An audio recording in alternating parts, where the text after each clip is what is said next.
izuba rirarashe ngiye mu ndirimbo gakusura mtivuza ndi makuru nuko reka ngaruke kangaruke ndashima Imana ko mu minembwe niho iwacu hakuruna ukumvuze mu minembwe mbavuze ni wacu kunya gisozi Miyogobogo na Rurango na Mibunda akarere kose kiwacu n'abanyamuvira n'ubushe pasteur Budederi naho baracariho. Imana ihabwa icubahiro ko iwacu hakiriho twovuga ubinye nk'abantu ndafata indege tahi iwacu ndimo kwibona abantu bavuye no muri Zambia donc ino twaje nyine guhera ni Rwanda gani mu mahanga kuko si iwacu si mu gihugu cyacu abantu bose nkabona baje bose bagere muhira kavuga ngo Imana ihabwa icubahiro. Nabwiye uriya mwana misigara ejo bundi rero tuvugana ko kuwa kabiri ntakosha uri mu kugera mu mine ukabibona ukagaruka gute nziza mbona ko nogerayo tuvugana abayumbe ngo bafite kujayo uyu mwaka utaha bagira ngo ni koga rero nakumva gumaje ndashima Imana ko iwacu rero bakiriho. Amen. Ishimwe rya nyuma kugira ngo nsoze sindwara umwanya muremure ndashimira umuryango wa mwene data Aimable Sematungo. Hari umuntu wigeze kutwigisha ijambo rya Nehemiya aratubwira ngo Nehemiya si no kurinda kutubwira twese turabizi si we wenyine wari waravuye mu gihugu yari kumwe n'abandi bagenzi nabo bari baragiye batari iwabo ariko nta muntu wigeze atekereza ngo avuge ngo reka nje gutandura iwacu ko hameze. Ariko Nehemiya aricara wenyine muwe aravuga ngo reka ngende nje kureba iwacu je kubaza amakuru wageze yasanga iwabo habaye amatongo agaruka abona gusaba u Rwanda rwo kuja gusana. Icyo nshatse kuvuga aho ngaho twese tekinoloji twoyitekereza twonayimenya ariko gutekereza guhuza abakozi b'Imana kwisi ukavuga ngo reka mpuza abantu dusenga Imana tubwirane amagambo y'Imana mugani wa yandirimbo bavuga ngo mbwira amagambo ya Yesu umbwire n'ibyo yakoreye hanyuma wongereho n'indirimbo irutize. Aimable arabitekereza bishira mu ngiro jewe duherukana tuzogira igiterane umukutano mvi Burundi tuja mu Bugande gushima Imana iyi niba turari taratangira nyuma hitangiriye twagiye tuvugana simbiye inguvu nyinshi nkumva nyine ni ibintu biraho ariko aho ntangiye kujoiningira ndavuga ngo hii ni kazi ya mikono ya Mungu.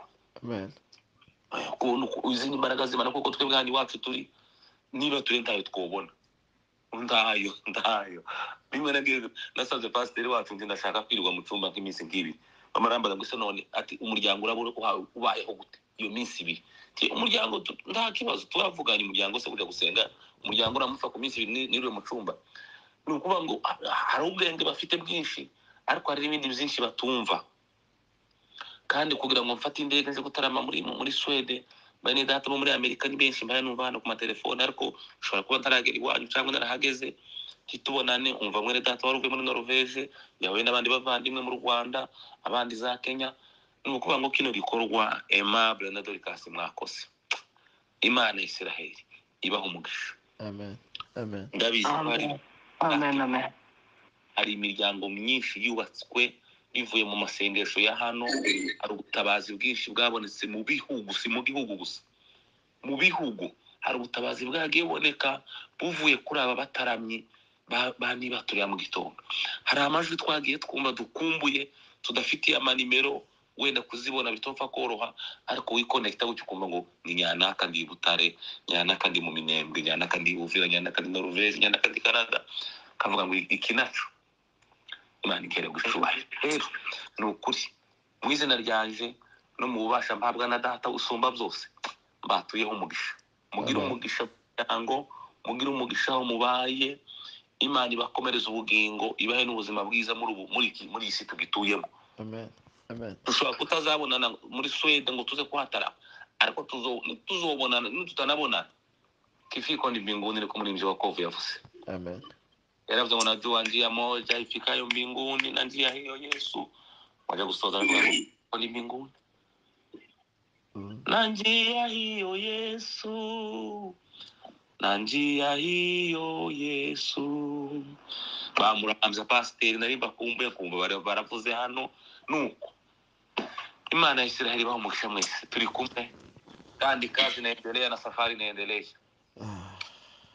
Amen.